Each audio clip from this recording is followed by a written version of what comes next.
رسول اللہ صلی اللہ علیہ وآلہ وسلم نزول قرآن کے وقت بہت سختی محسوس فرمایا کرتے تھے، اور اس کی علامتوں میں سے ایک یہ تھی کہ یاد کرنے کے لیے آپ اپنے ہونٹوں کو ہلاتے تھے۔ ابن عباس رضی اللہ تعالیٰ عنہ نے کہا، میں اپنے ہونٹوں کو ہلاتا ہوں جس طرح آپ ہلاتے تھے۔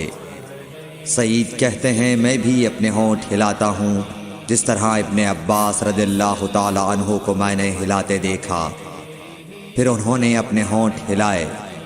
ابن عباس رضی اللہ تعالیٰ عنہ نے کہا، پھر یہ آیت اتری کہ اے محمد، قرآن کو جلد جلد یاد کرنے کے لیے اپنی زبان نہ ہلاؤ، اس کا جمع کر دینا اور پڑھا دینا ہمارا ذمہ ہے۔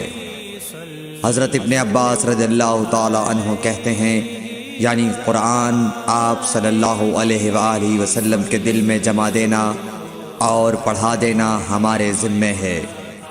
پھر جب ہم پڑھ چکے تو اس پڑھے ہوئے کی اتباع کرو۔ ابن عباس رضی اللہ تعالیٰ عنہ فرماتے ہیں، اس کا مطلب یہ ہے آپ اس کو خاموشی کے ساتھ سنتے رہو، اس کے بعد مطلب سمجھا دینا ہمارے ذمہ ہے۔ پھر یقیناً یہ ہماری ذمہ داری ہے کہ آپ اس کو پڑھو، یعنی اس کو محفوظ کر سکو۔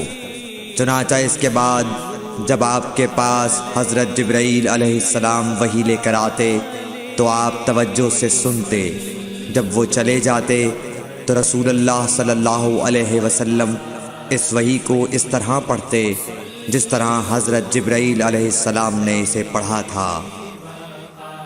صحیح بخاری حدیث نمبر 5۔